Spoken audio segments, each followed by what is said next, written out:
Today, we'll dive into a conversation that might just change how we think about waste. We'll explore some common misconceptions and discover how smart resource management may just be the game changer to build a circular economy and help decarbonize our world. Hello, welcome to Progress Reimagined, a show that explores innovative ideas, technologies, and emerging economic models that put humanity and our planet first. The show challenges assumptions to reshape how we think about prosperity and progress. Today, we're joined by Ian McKee. Ian is a serial entrepreneur with 20 years of experience in finance, technology, and environmental certification, which he'll tell us more about later. He leads a sustainability initiative known as Carrot Network.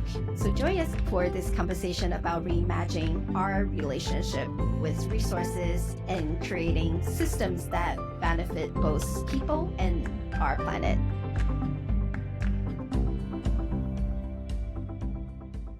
Welcome, Ian. Hello, thank you, Kathleen. Great to be here. Thank you. So please tell us, what's that one thing in your field that many people believe is true, but doesn't hold up under scrutiny? I think that when people look at our planet and how our existence on it, that there are two things. Either you believe that we have infinite resources. That's one pocket of people, and we can just continue to live the way we're living. And then the second pocket of people are the ones who have just given up. And I think that there is a middle ground there with a real opportunity to sort of understand how our Earth, our global economy functions. And there is a massive opportunity to improve our efficiency. So today we're very inefficient globally with the resources that we consume. And if we just improve our efficiency a little bit, we can do much better, both for the economy, the resources that we consume, nature, as well as decarbonization globally.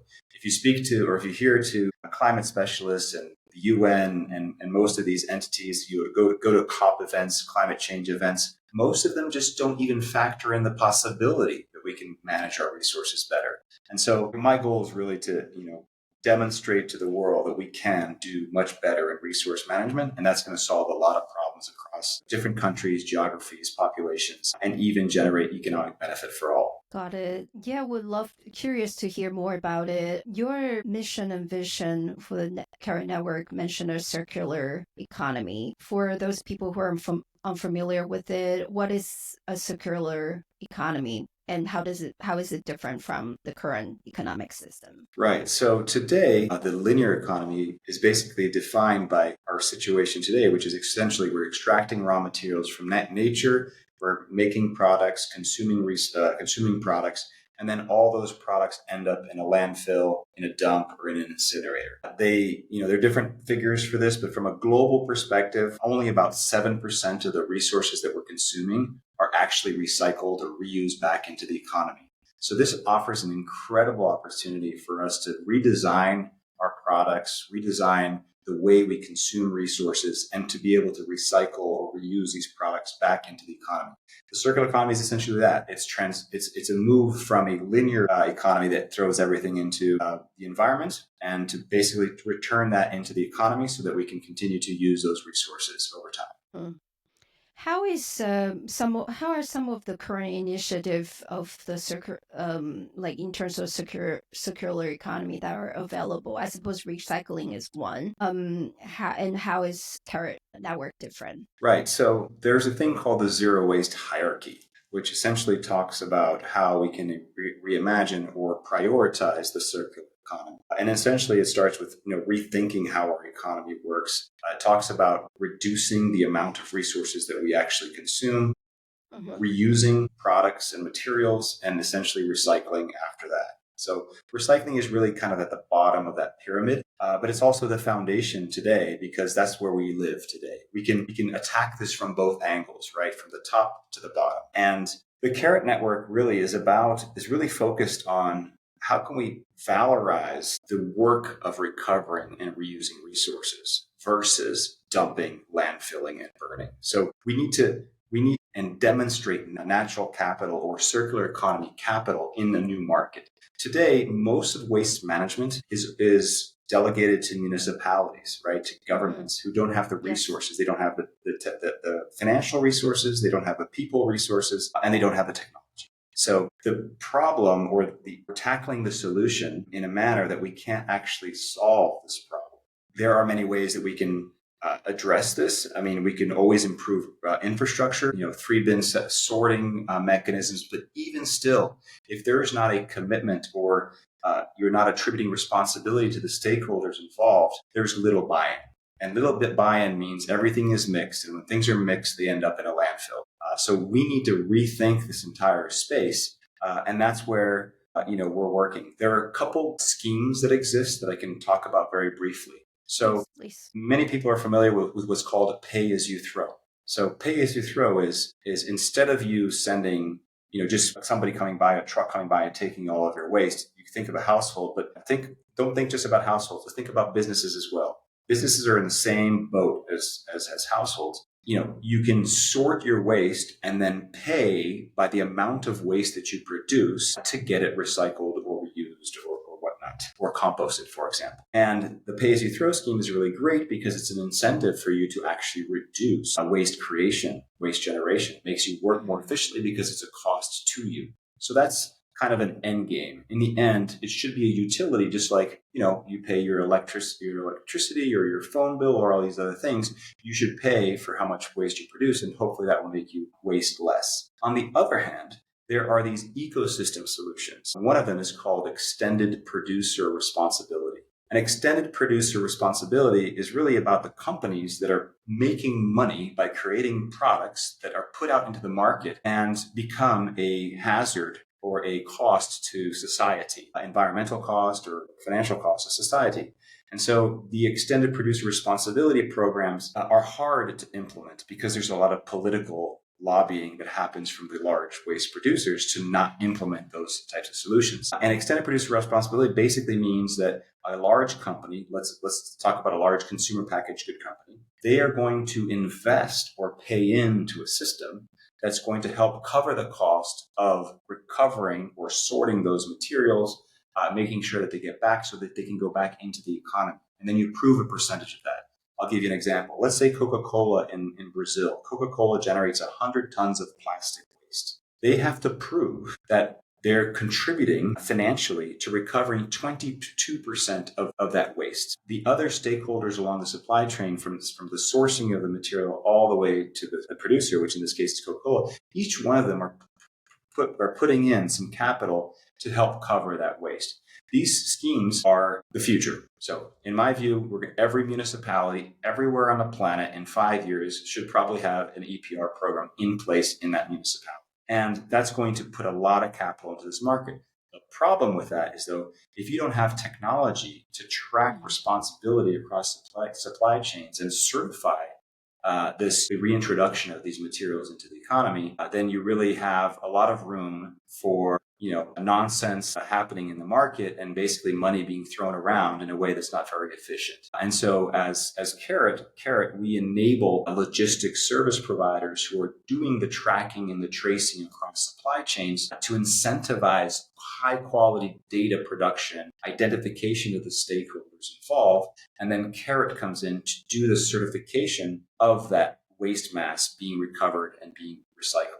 So we come in as a new player in this market that helps the existing players in the market find value, new value. And you'll see that we don't interact. We don't sell waste products. We're not like selling materials. We don't sell services, waste pickup, collection. We don't have bins. We don't have trucks. We are just a layer above everything else that helps to really prove that this adds real gain, adds additional impact.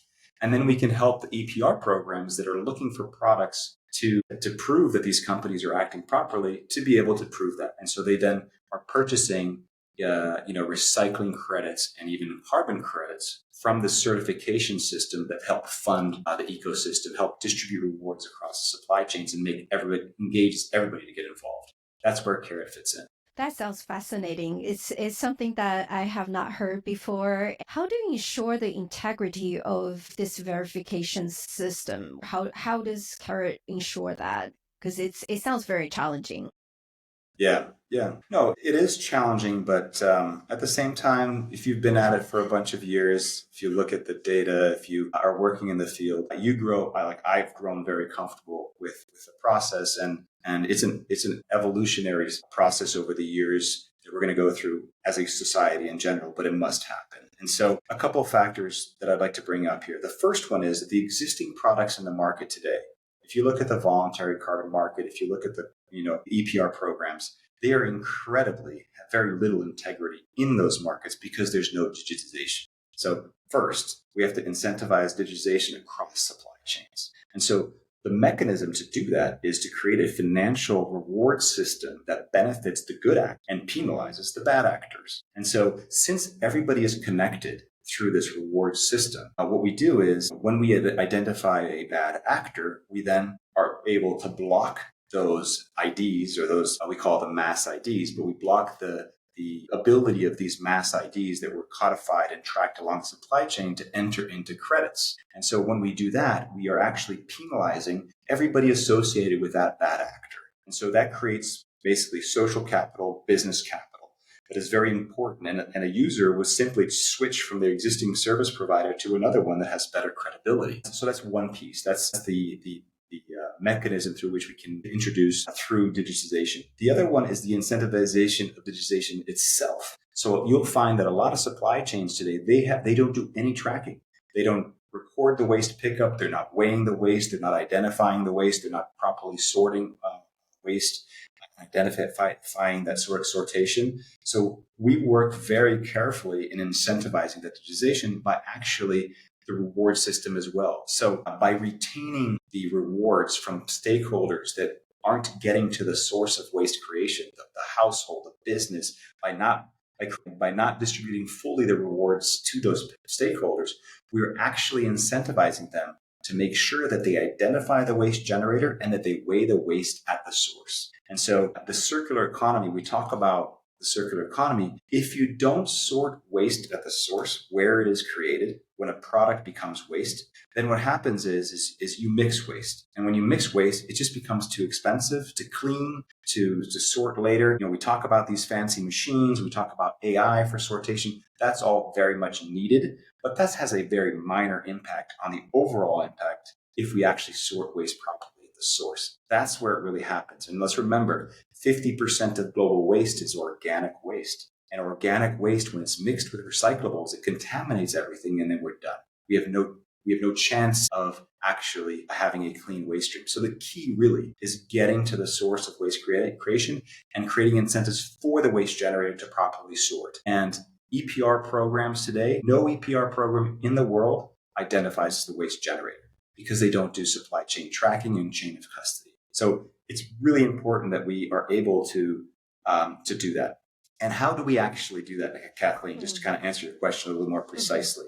We receive from the logistics operators. We work with the best logistics operators today where we have very good data. We have geolocation. We have bin identification. We have weighing at the source. We have weighing on the road. We have a multi-party verification of the existence of a specific waste unit across the supply chain. There's always a responsible party along the supply chain. We aggregate this data. We use government documents that are official, that must be reported to the government. We verify the actual data with those documents. Any anomalies that are identified are easily tracked and blocked. And the one thing that most people, when they come from the carbon markets, for example, that they don't realize about waste is that the recyclers are always the same. They're the same, let's say, environmental service providers, and their data or their work is very predictable. Every month, it varies very slightly from month to month, and they already know their providers. You can verify all of this stuff, weekly, monthly, daily, and now we're doing it by hour. We can do all of this, and so. Because waste is tangible, measurable, verifiable, because we use third-party auditors across the different stakeholders, it becomes a very high integrity product. I mean, this is really, in my view, there's nothing like it anywhere in the environmental space today. And this is where we can really create a solid market for improving environmental performance through these green commodities that I call them green commodities, but they're recycling credits, carbon credits from the circular economy.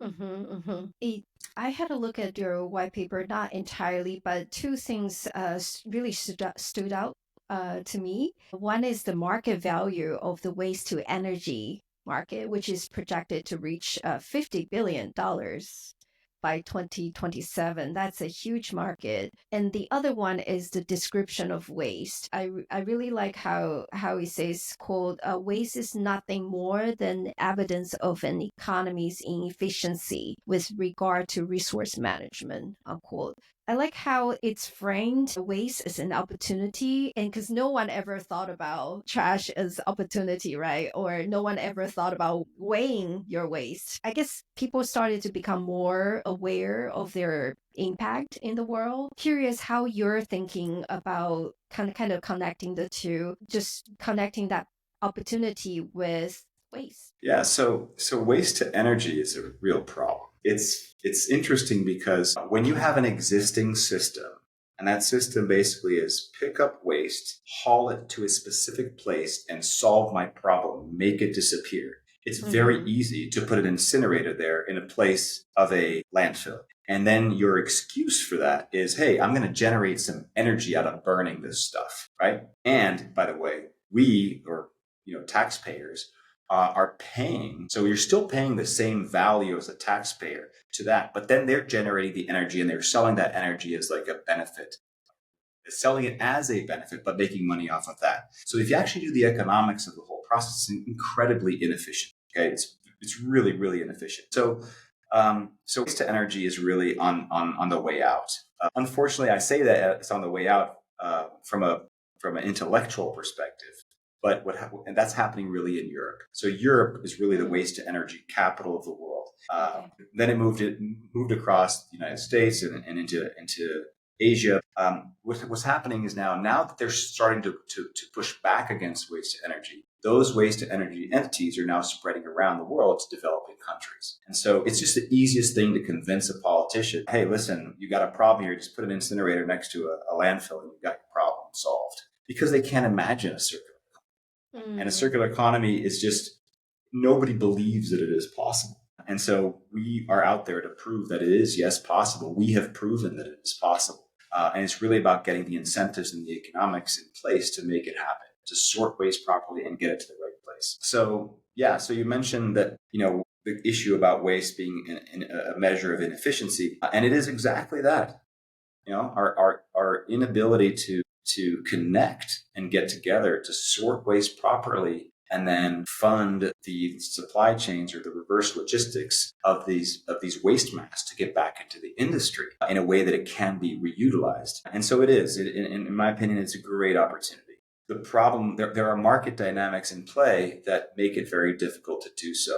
Like I said, you're always competing against local government pickup. So if all of a sudden you have a truck that is going to keep picking up waste for free and dumping it, there's nothing you can really do about that. But if you then have an incentive that makes collecting that waste and then, let's say, recycling it, and that is cheaper than landfilling it, and you're making money, now you have an incentive to actually do the proper sorting and getting that to the proper recycling. So those are the things that I see that are a real opportunity, so that people now aren't just dependent on actual waste, selling of waste products to be able to make money. Now they're actually receiving rewards for that, whether it's the waste generator, the hauler, the processor, or the recyclers themselves. That's the way we can really address these putting in economic incentives to make sure that sorting and recovery of these waste products happen. So if we look at waste in general, it's really very clear to me that it's describing the inefficiency of the market in play with regard to resource management. And the existing solutions that are in play just don't work. So how are we going to create the incentives for everybody to collaborate and work together to sort, haul, and recycle? That's the real opportunity, is to, since waste is over 90% recyclable today, right? So let's say, we're recycling less than 18% today globally on a waste management perspective. We can scale that to over 90% recycling rate. Zero waste certification is at least 90% recycling rate. So that's easy to do. And why is it easy to do? Because all you need to do is sort your organic waste, which is 50% of total waste, which is 100% recyclable. So you start with organic waste sorting. And now all of a sudden, once your recyclables are clean of contaminated organic waste, you can scale that waste recycling. So now we're transforming waste into resources. And this idea that we're a wasteful economy becomes all of a sudden a resource economy, right? The circular economy is a resource economy where we're capturing and extracting value from all those products. And then, that's really the opportunity. The people, the workers today, the companies that work today in the recycling market, they have a really hard time. Why? Because they're competing against free public dumping. The truck will come by, pick up your waste, and dump it into a landfill. And so you're competing against a free service, even if there's a law out there that tells you have to do it. If you put your waste out on the street, the waste management service is incentivized to pick that up because they get paid on a tipping fee on a per ton basis of waste they put in the landfill. So you're always competing with a free service. And that's very difficult to do. So we need to make recycling, composting cheaper than landfilling. There's no other way to do that, or very close to it. So that's the major goal. And also the stakeholders in the middle, the service providers, if they're making money by selling selling materials, recycled materials, what happens is that this market is very volatile. Month to month, you could have a drop in price of 30%, and all of a sudden, there's no reason for you to pick up, sort, clean plastics, for example. And so you needed a mechanism, a safety net for all these stakeholders. And that's where EPR comes in, and that's where the rewards come. The rewards are from the Carrot Network are designed to make it an incentive that's flexible and makes the whole system work. Mm-hmm. Would love to hear more in details about that. But first of all, you have been involved in kind of environmental certification for decades. What motivated your interest in creating a waste management kind of a resource reallocation network like Carrot? Sure. So I worked on the LEED certification, green building certification of stadiums for the 2014 World Cup in Brazil. It's still considered the largest green building efforts to date that nobody's ever heard of, but it was a big achievement. Our goal was to make the stadiums be zero energy, zero water, and zero waste. And I think that most did a really good job. Understood that it's very possible to go zero energy, it's very possible to go zero water, but zero waste, nearly impossible. Right? Nobody was willing to pay the cost to sort. If there's any demolition that was taking place, nobody was tracking the resources that were coming in to build the stadiums. Nobody knew the recycled content use of the materials that were coming in. The documentation is incredibly difficult. There's no digitization. There's no supply. There's no tracking of anything. And it was a real eye opener for me. And I thought we could do a lot better. And when I started looking into this, we started to understand the economics of this. I have a finance background, so I started to look at the economics of all of this, and it just baffled to me that we couldn't do better. And the circular economy is, to me, a key pillar in global decarbonization, and nobody still puts the circular economy as a decarbonization solution. They just look at it as, hey, we can't do better in this space. Forget about it. And if you look at some reports, some studies, if we just double our current circularity rate globally today, we could address 85% of our greenhouse gas emissions needs to stay below 2 degrees Celsius. 5%. What does that mean? It means that if all of our energy transition solutions, if all the nationally determined commitments by nation states for the UN or for COP were met, we would only address 15% of our greenhouse gas emissions reduction needs. So we're looking at climate as a huge problem, but yes, nobody is presenting a truly scalable solution. And to me, the only way we'll get there sustainably is if we have to build a circular resource efficient circular economy. And so that's kind of the opportunity there. And so my experience again with the stadiums was, this is the real opportunity. Everybody's looking at energy and everybody's looking at water. Nobody's looking at waste. So how can we work on finding a solution for that? Yeah, it's something that few people ever thought of, probably prefer not to think about, because waste, trash, is something you do not want to see after you're done with it. But there are small actions that we can do for sure to change that. And just curious to learn more about the company, the organization you created. But before that, why do you do what you do? Why is this so important to you? Thank you. Well, I think going back to the first thing you said, we want waste to disappear because we don't want to see it. It's really ugly. It's messy. And I think there's something very personal about waste, which is both a problem today and an opportunity in the future. Because like I said, if a waste is a representation of how inefficient our economy is, our personal waste is a representation of how inefficient we are, right?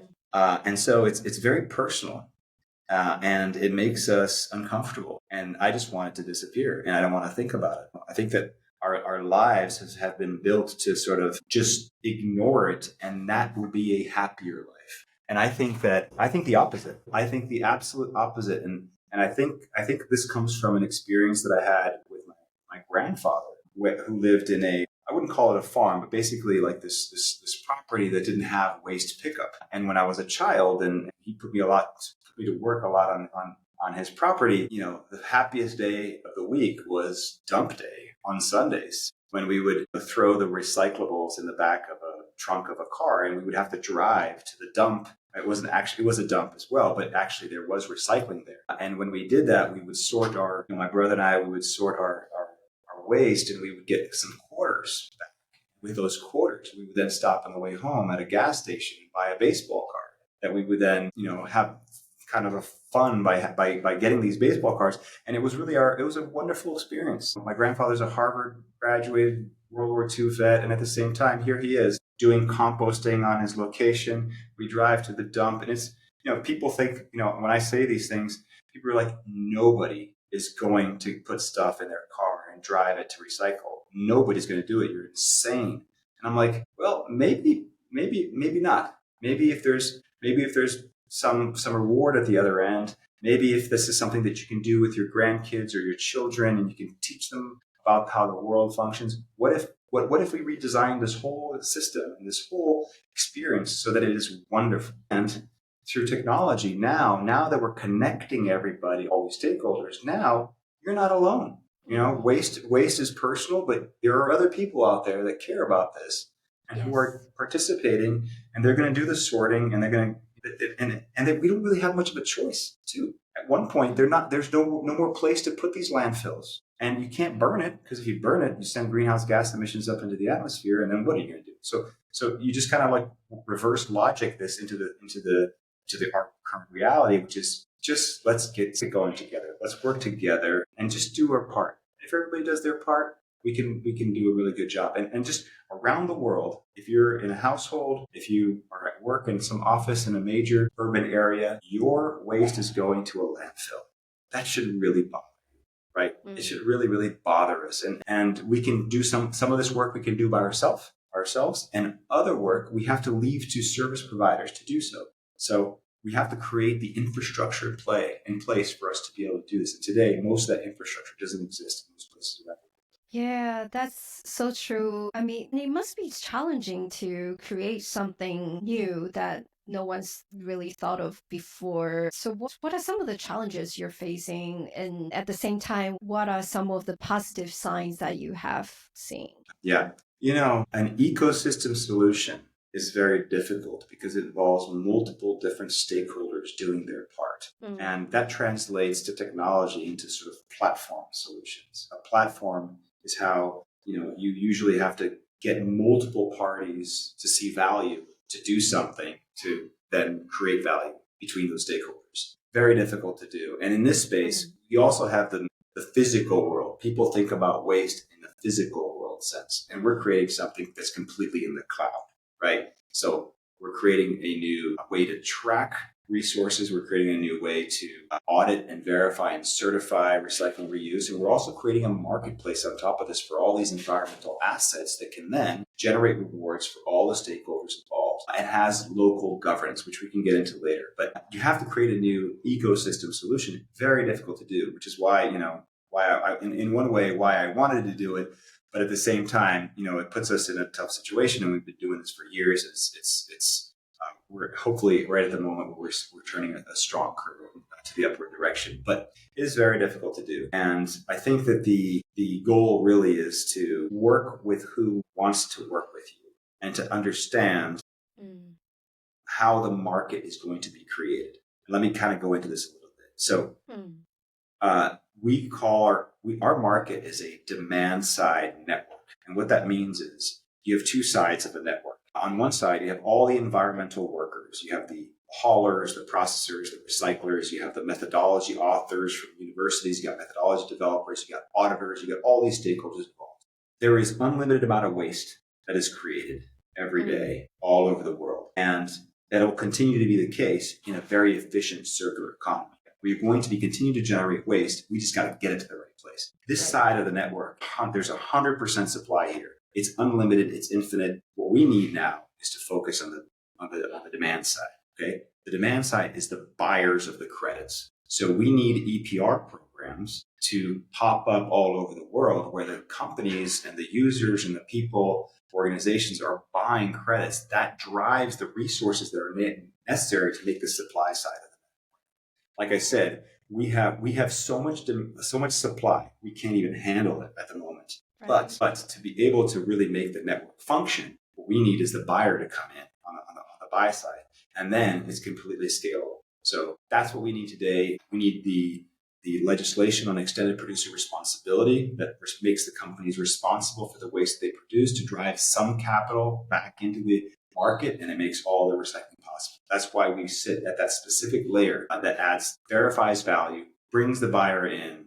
The buyer distributes the rewards across supply chain participants, and then the entire ecosystem is incentivized to change. We call this system change because the credits are essentially capital for infrastructure to be invested in, right, on a success basis. So if I'm a recycler, I'm doing good work. If I'm a hauler, I'm doing good work. I am going to be rewarded because based on the success that I'm bringing to the market, as well as the waste generators who are doing the proper sorting. So that's how we can do something special and drive system change. I was reading this book called Impact. It talked about how solutions for systems change is the hardest. You can always think of Band-Aid solutions that will actually make people feel good, but actually it does not really solve the issue. And the solutions such as yours is the hardest to achieve. And it's just really, really glad to have you on the show today. I have more questions. So what is, say, for example, I understand Carrot Network is built on a blockchain. And I guess the first question in terms of technology, on the technology side of things is, why is blockchain necessary for this? Sure.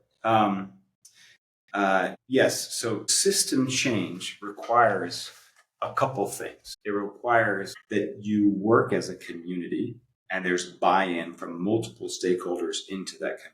It also, we see Carrot becoming a public utility eventually, where we can have everybody involved. I mean, just imagine the World Bank being a provider of capital with sovereigns all over the world. Imagine, investment banks being involved actually in the trading of assets to create liquidity and provide price discovery. Imagine where you can have local governance over the rewards that are distributed to supply chain participants. And so we don't use blockchain for everything. There's some things that blockchain don't make sense for, but some things are really evolutionary. I mean, we're talking about technologies that most people have sort of a little bit of worry or caution are worried about a little bit. But this technology, everybody is using it already.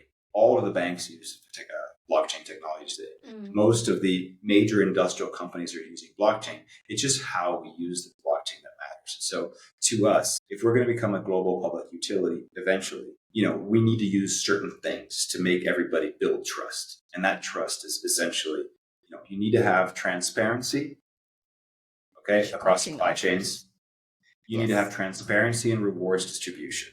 Those are the two key things that you need. So what do I mean by that? We use an immutable database, essentially a distributed ledger, to record all the data. So nobody can come in here and manipulate the data. Not even I can. Not our team or company can't do it. We can't go in and mess there with the data. So that's one key thing. You need a bulletproof process to track the entire, well, not only the codification of waste, tracking that waste, but the entire certification process itself. Like, what methodology are you using? Who created that methodology? How is that unique mass ID, what we call the unified codified unit of waste, associated with that methodology? When was it actually recorded and certified? How was that then issued as a credit? All these things are really important.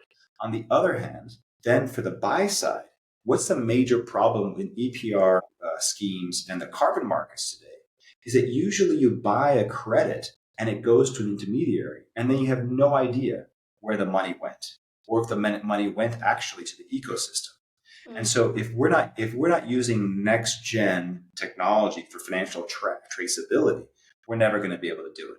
And so just imagine, you're buying a credit. Let's say you're sitting in Seattle, Washington, and you're buying a credit, or let's say you're in Europe, let's say, and you're buying a credit, and all of a sudden the money goes here and then it goes to one stakeholder. How are you going to ever verify that actually hit the supply chain participants? And so what we use is smart contracts. And so a smart contract, essentially the money hits that smart contract, and you can see the money being distributed according to a rewards distribution policy.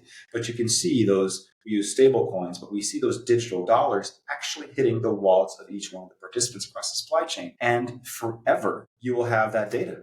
So if someday we find out there's a bad actor or whatnot, we have full traceability of that. And that's really, really powerful, because most carbon credit buyers out there, you'll see the price that they're paying for a carbon credit. They're paying 100 to 200% above that price just for their own team to verify something that's already been certified. And they have to check that the money actually got to the stakeholders in the real world, which they can't do in a scalable fashion. And so blockchain solves those problems. These are really, really big problems that need to be solved for us to be able to scale this market.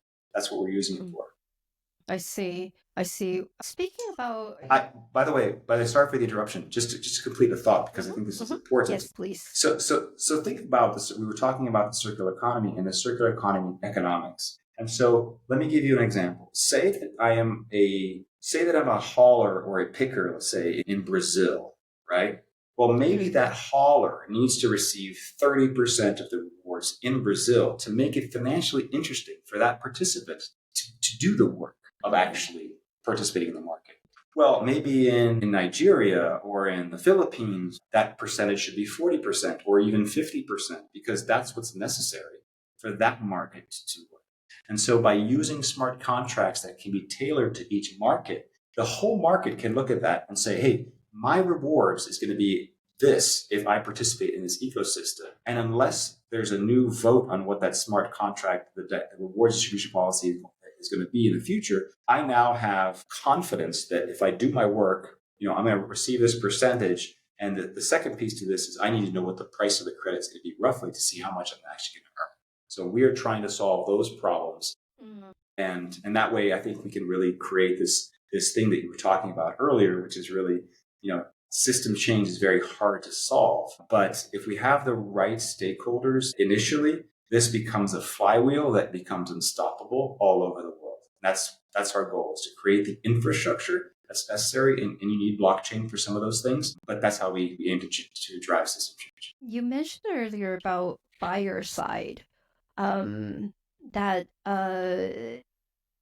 there's plenty of supply in terms of trash, and it's endless. And who will be sitting, say, on the buyer side of this equation? Right. So if you're a large company in the world and you're producing products and you're selling products, then you're going to be on the other side of the table.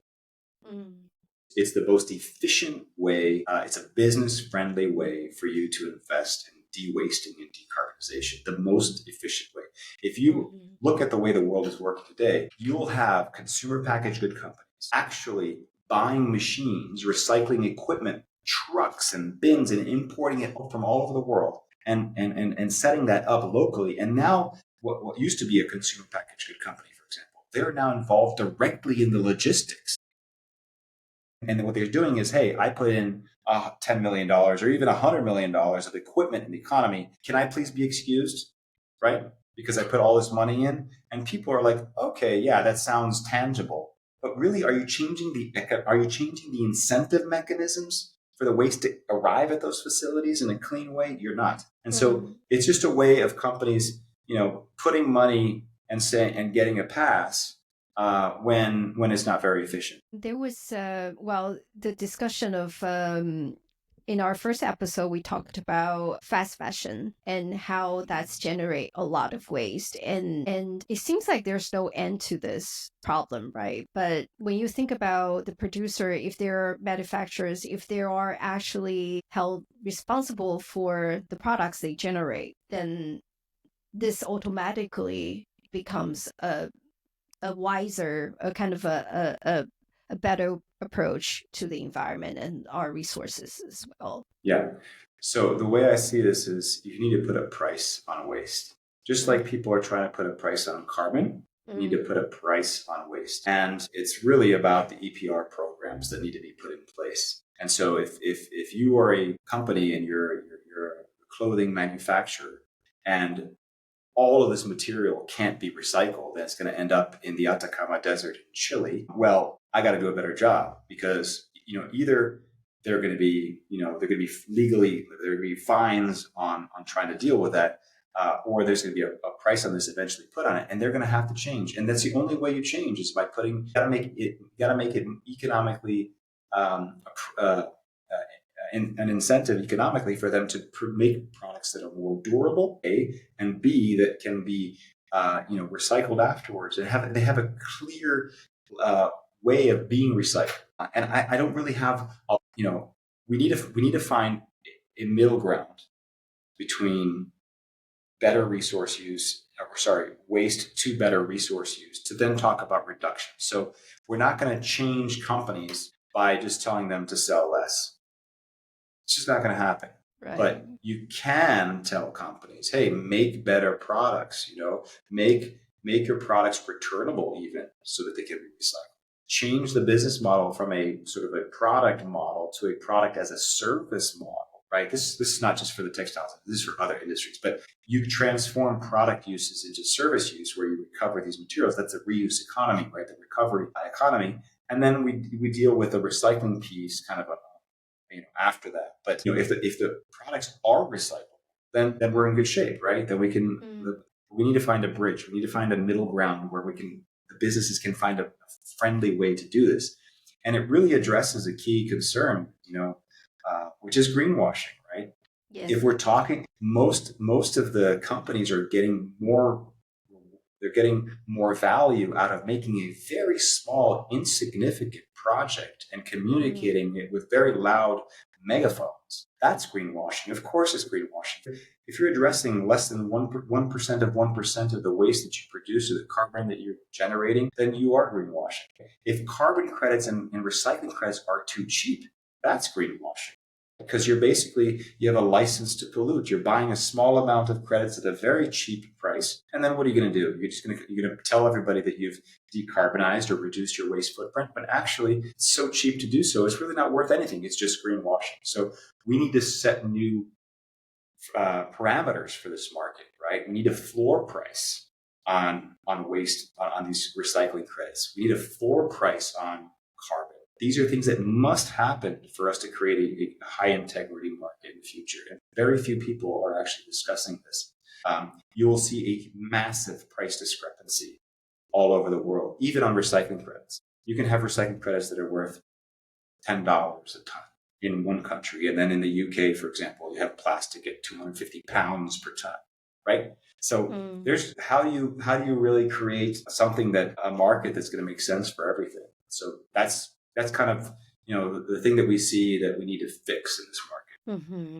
That sounds very challenging. And you mentioned earlier about local governance. I suppose that plays a big part in what you do. It's this idea of kind of translocal, like it starts with an idea, and even though sometimes it's very hard to imagine it being done, but it starts with an idea and then somehow implemented locally and across the globe. So if you can share a little bit about local governance and how would you like go about, I suppose, convincing governments to support such an initiative? Yeah. So everything ends up being local for sure. And it is incredibly difficult. So thank you for helping. If anybody out there wants to help out, of course, we're looking for that help. And it is very hard to do.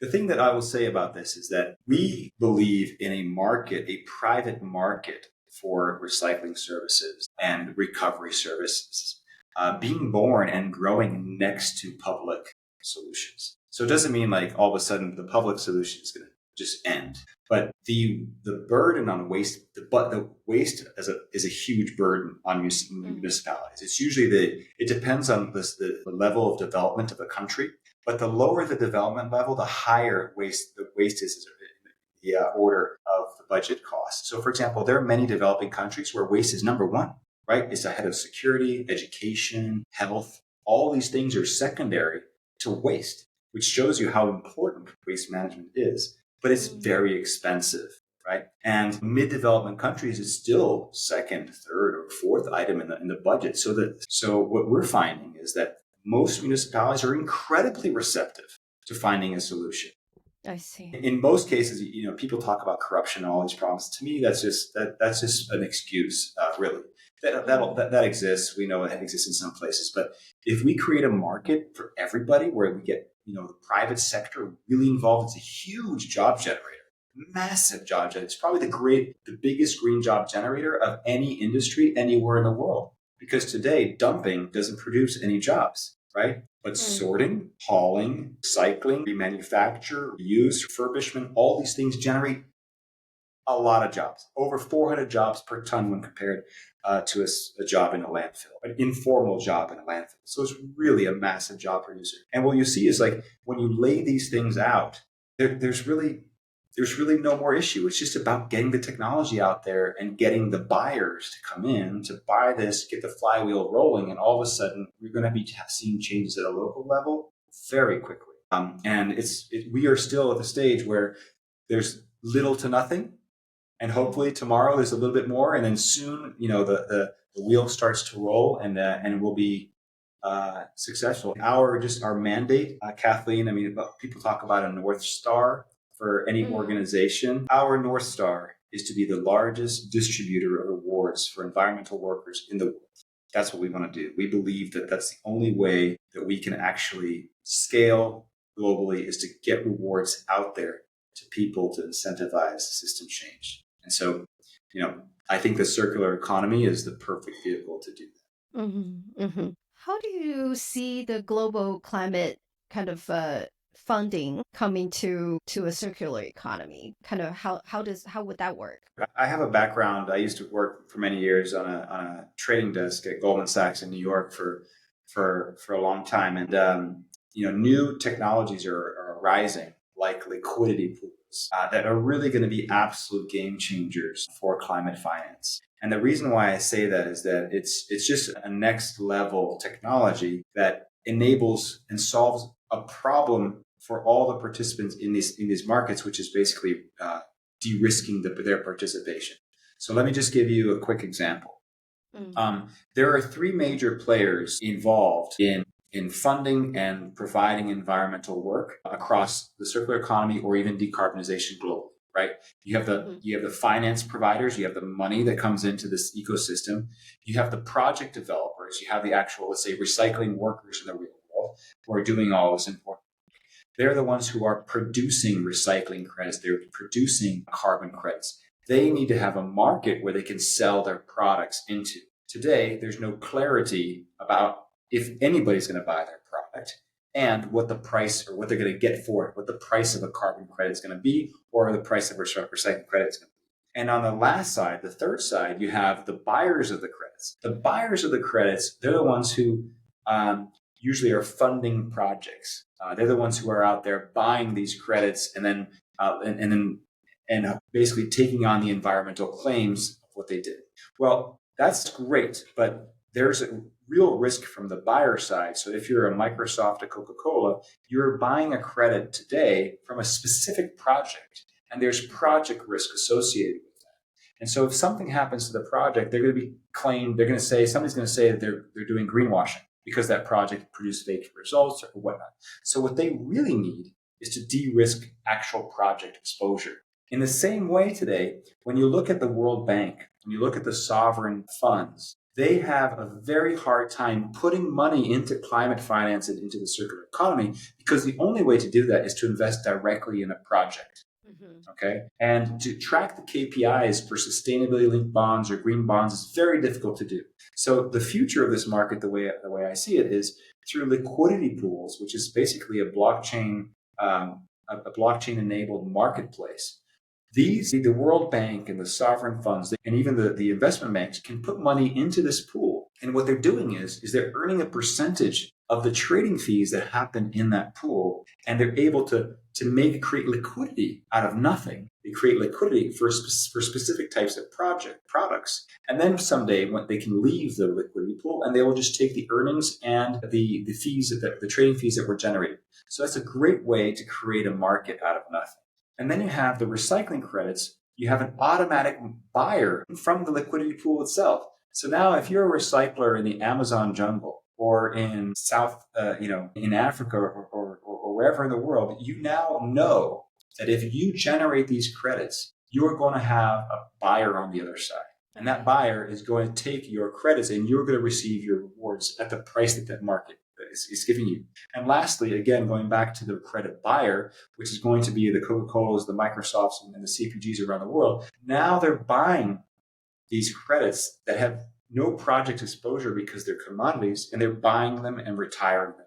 So we solve this climate trilemma, climate capital trilemma, by de-risking the investments and the capital that's involved in these three sides. So I've never seen anything like this. I mean, I spent many years imagining a solution for this, the traditional order book that you see on Wall Street for trading. This is completely going to change. And there's really no other way to do it, in my opinion. I mean, a lot of these stock exchanges and commodities marketplaces, they're trying to basically fit in these products that are existing from the climate space into the traditional markets. But I think that liquidity is really going to flow to these types of solutions in the future. That's where you can create a global marketplace for these products for virtually no cost compared to actually creating a marketplace out there, which is incredibly expensive to do. And I think that everybody's going to see the value and do that. The three parts, you're going to see the value. I have a follow-up question. So how do we ensure that these companies, say for example, Coca-Cola, they're not just spending money to get rid of the problem, that they have produced and choose their materials more carefully? Yeah, so if you have these liquidity pools and you've set a price on plastic and glass and aluminum and food waste, if you have a price on all these different things, and the EPR programs are demanding that you offset these negative externalities that they're putting out into the market, at least a percentage of them. Now they're going to be incentivized to use products that are reusable. They're going to be incentivized to use, to waste less, make better products. And there's going to be just money flowing into the economy that's going to support recovering those products. And so, in my opinion, we are going to have to put a floor price on these products. And the great thing about a liquidity pool is you can put a floor price on credits. And so you could make it such that, a plastic credit can never be below $50 a ton, or organic waste could never be below $100 a ton. You could do it in that way.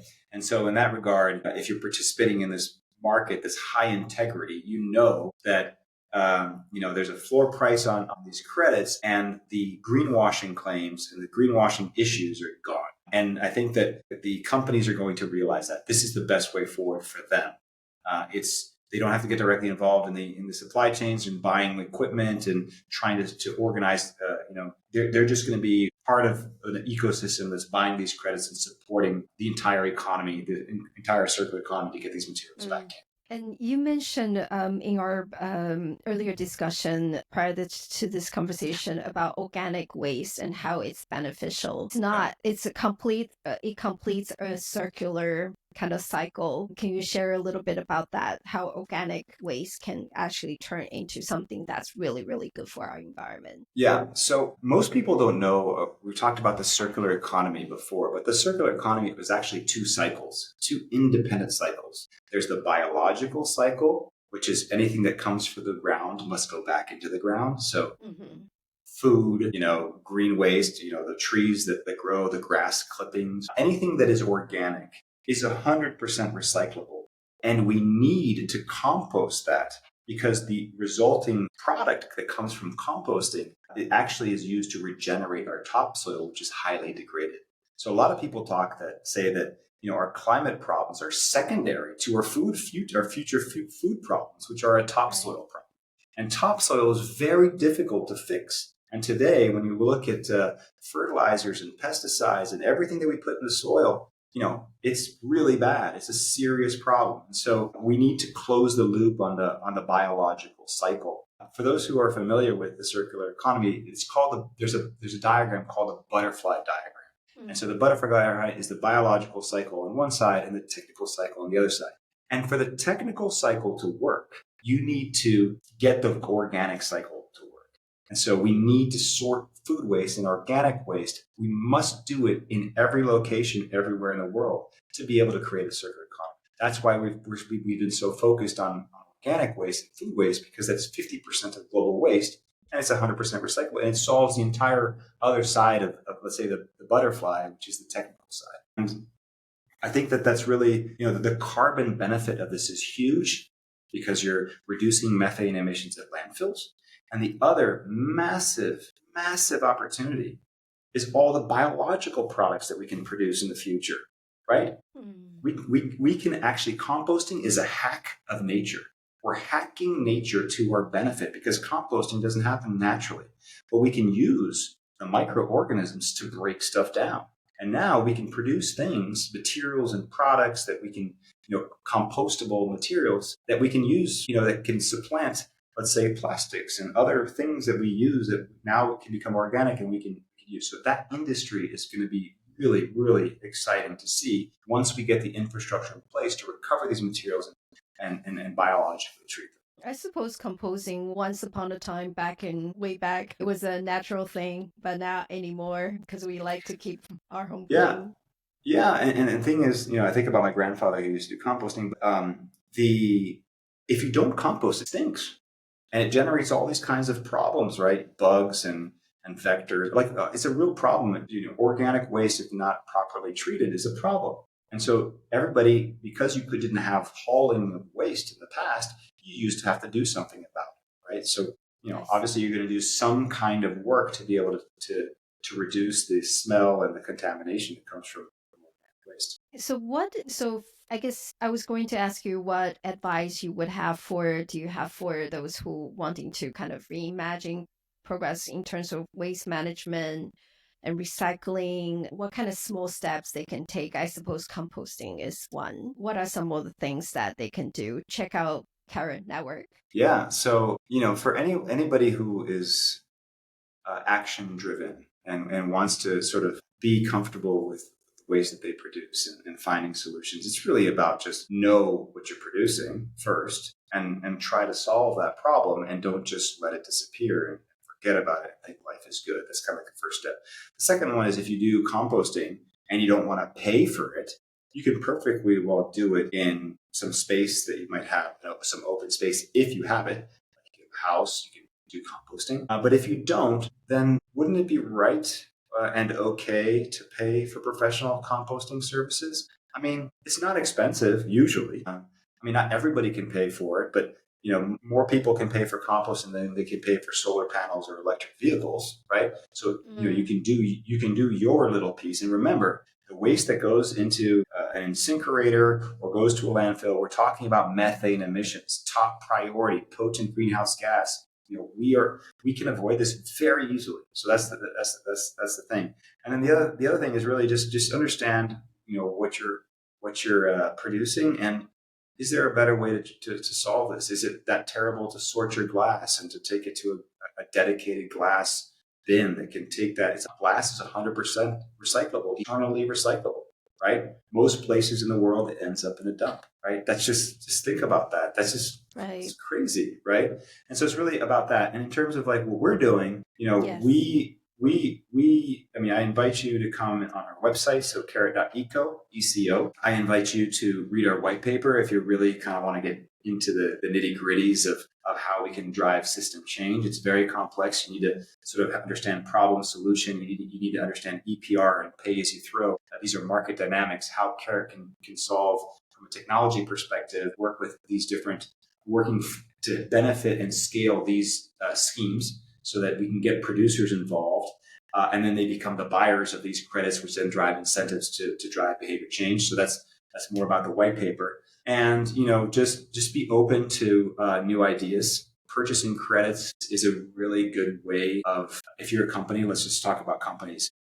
You may not be able to go out into the economy and do the recycling yourself or organize the supply chains that are necessary to do this. This is a market-friendly way to do this, where regulators aren't going to be all over you or taxing you or fining you. And it's just going to be a very efficient way to in my view, it's just going to become a basic standard part of doing business all over the world. It just, if you have an economy and this economy generates negative externalities, right? All these negative issues from the operations of our economy, we have to address those negative externalities. And the best way, what's the most efficient way to address them, right? We have to engage with the stakeholders in the economy, and that includes households and the service providers, and create the incentives so that we can build the infrastructure and get everybody incentivized to keep bringing these materials back, and just to be open to that, because I think it's just going to become part of doing business in the world. And the day we do it, a lot of people are like, hey, this is going to increase the cost of goods. It's going to be a real problem because now we're making everything more expensive. Well, not necessarily. If we're improving resource management, if we're reducing taxpayer costs for taxpayers, right? If we're improving efficiency in the economy, and it's a system-wide solution where every company is involved in the system, then no, actually, this can be cheaper, faster, better. And, we're going to have high quality technologies and people doing their part each along the supply chain. We're going to drive efficiency, and it's actually going to reduce costs, because guess what? The cost of materials are going to go up over time because they're a scarce resource. It's going to become more and more expensive to extract these raw materials, and there's a better way to do it. What about in terms of if someone wants to get involved with Carrot Network, what can they do in addition to like reading the white paper? Great. Well, it depends on what your role is, right? If you're a buyer of credits, we welcome you. Come in. You can purchase bold carbon credits, which is basically carbon credits generated from methane emissions that were avoided at landfills. You can buy recycling credits that drive rewards across supply chains. And those are our two primary products. But you can also start tracking materials that get into your products so that there's proof of recycled content use. You can start measuring Scope 3 emissions across your supply chains. But if you're not a company or a buyer of credits, it then depends on what your role is. But if you're like a network integrator, if you're a technology company today that does logistics, you can integrate with the Carrot Network to be able to offer certification services for waste management, for recycling. So if you are any hauling company, if you're a waste management company, you can integrate with the Carrot Network and you earn rewards for participating in recycling and reuse. And all of your customers become rewards receivers as well. So you become an environmental service provider to all of your clients in your network. That's, I think, very interesting. If you're in a laboratory at a school or a university, if you're a scientist, you can write methodologies for measuring and verifying supply chain and recycling. And if you're the common sort of household or person out there, it's really about asking your service providers, hey, I want to know where my waste went, right? I want to know that, that my sorting, I went into a truck and it just disappeared. How do I know that it got recycled? They're just going to send me a certificate. They're going to send me a report and I'm going to believe in that. Prove it to me. Well, you need to have third-party verification for that. And you need to do it on top of technology. If not, it's not scalable. So talk to your haulers and processors and say, hey, listen, Carrot Network, I want you to plug into Carrot Network and I want to be rewarded for my credits. And I want to know if my waste was properly recycled. Why not? Companies are paying often a lot of money for recycling and reuse. They're paying a lot of money and they can actually get a cash back, right? On top of doing this work. And why not? You're actually reducing your cost. That's how we see, a lot of these companies buying in. You're not just buying credits. You're actually a buyer and a receiver of rewards because you're part of a circular economy that's integrated. It's fully digitized. Well, thank you so much for your time today, Ian. Anything that you like to say last for the viewers? Well, I think, the listeners. Well, first thing, thank you, Kathleen, for speaking to me and for sharing about what we're doing. Obviously, like you mentioned, driving system change is incredibly difficult. It's a life mission. We have people on our team that are incredibly engaged, doing, very passionate.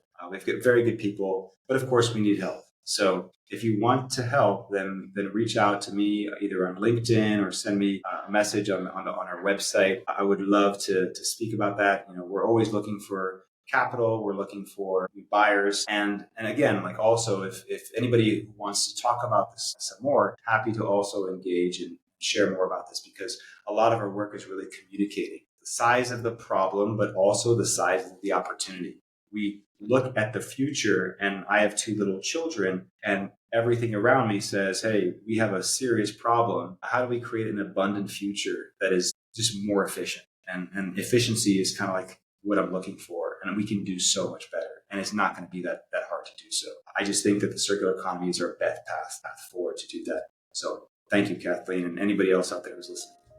Thank you, Ian. All right. Cheers. Appreciate it.